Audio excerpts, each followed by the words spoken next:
It's the 10th day of the Trump-Netanyahu's war against Iran. After massive coordinated strikes by Israel and the United States,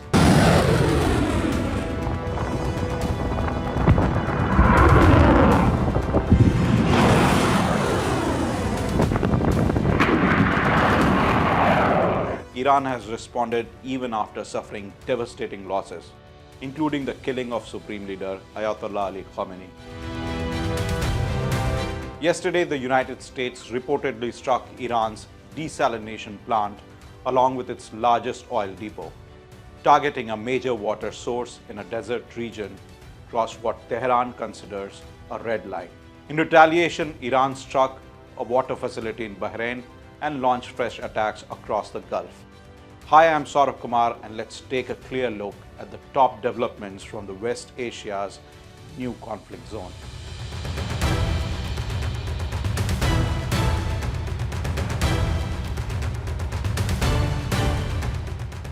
Iran has announced Mojtaba Khamenei, son of the late Supreme Leader, as the country's new Supreme Leader. Within hours of announcement, senior military commanders and political leaders publicly pledged allegiance. Almost immediately, hostilities escalated.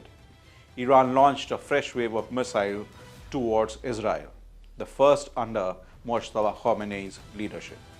Israel responded with airstrikes targeting what it described as regime infrastructure and strategic military assets in central Iran. The message from both sides is clear: neither is backing down.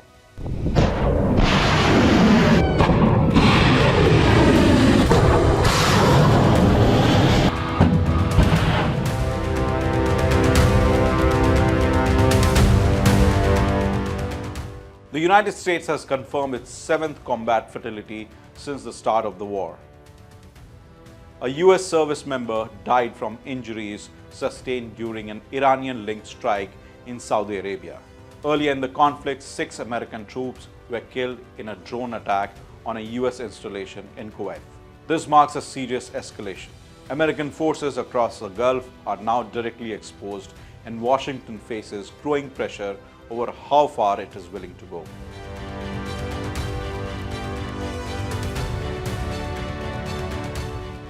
The war is no longer limited to Israel and Iran. It is spreading across the Gulf. In Bahrain, authorities reported that an Iranian drone struck Sitra Island, injuring civilians. In Qatar, air defense systems intercepted a missile over Doha.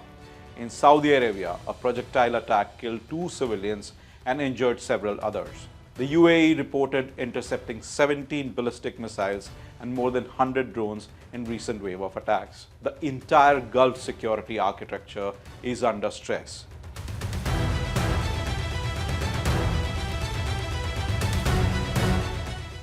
Clashes have also intensified along the Israel-Lebanon border. Hezbollah claims it engaged Israeli forces after alleging an Israeli helicopter incursion into eastern Lebanon via Syrian territory. The group even claimed that it shot down the helicopter, a claim Israel has not confirmed. Meanwhile, Israel says it has struck Hezbollah infrastructure inside Beirut. If this front widens, Israel could be fighting a multi-front war once again, something it has historically tried to avoid.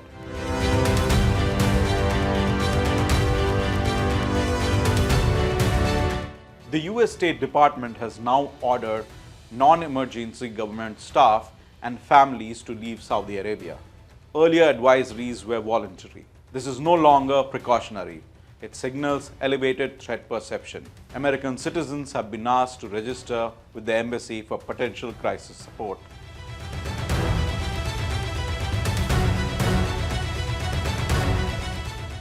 In Europe, an explosion was reported near the US Embassy in Oslo. Norwegian police confirmed minor structural damage but no injuries. Authorities are investigating whether this was linked to the wider conflict.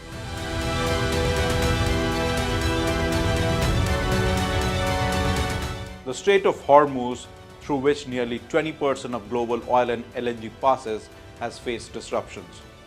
Oil prices have surged past $110 per barrel, the highest since 2022.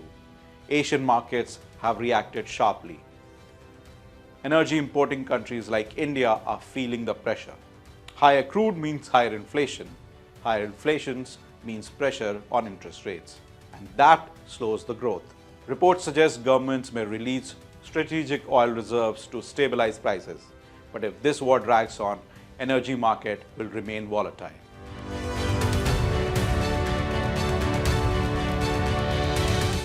Iran has also warned Western nations not to directly enter the war.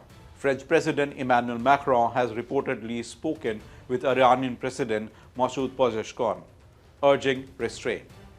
But on the ground, restraint is not visible.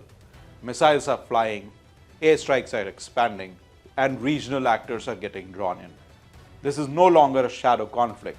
It is an open regional war with global consequences. And the next few days will determine whether this remains contained or becomes something much larger. So stay alert. This story is moving fast. We'll keep giving you updates. With inputs from Chandni Jain, this is Saurav Kumar for ET Online.